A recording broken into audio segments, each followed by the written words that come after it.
How to add a Google form to your website. Adding a Google form to your eProfitify powered website is simple and a great way to collect responses from your audience.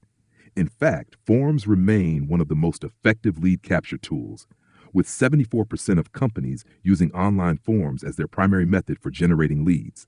HubSpot 2024. Here's how to do it. Step 1. Prepare your Google form. 1.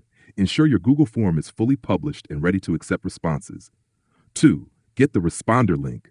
Click the Send button at the top of your Google form and copy the provided link. Step 2. Open your eProfitify Paraclete editor. In the Paraclete environment, scroll down on the left toolbar to find the Smart Plugins section. Locate the Google Form plugin. Step 3. Place the Google form on your page. 2 methods to insert your form. Drag and drop method. Click the Google Form plugin and drag it to your desired location on the page. Be careful with placement. Dropping it in the wrong spot can disrupt your page design.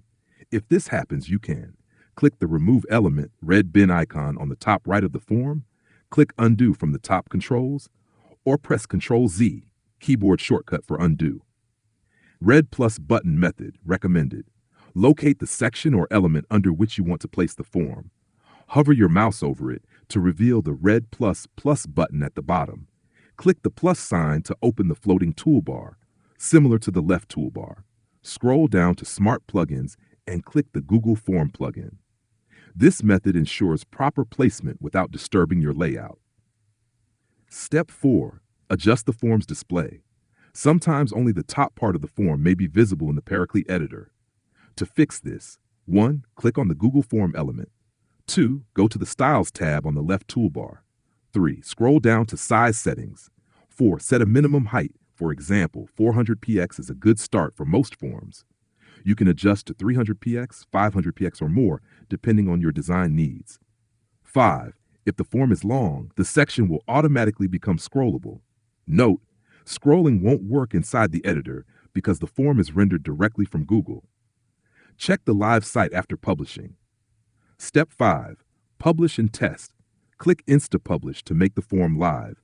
Then view your page to ensure it appears correctly. Important notes. Google occasionally updates its API and methods.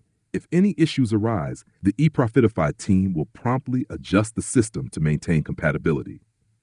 eProfitify already has advanced, scalable form options that integrate seamlessly into your site, making the transition from Google Forms to eProfitify's built-in form system smooth and future-ready. For businesses already using Google Forms, this feature ensures 100% compatibility, so you can start your digital journey with eProfitify without losing your existing data collection methods. This is your virtual friend Jam from eProfitify, signing off until the next tutorial, helping you build smart, functional websites that grow your business.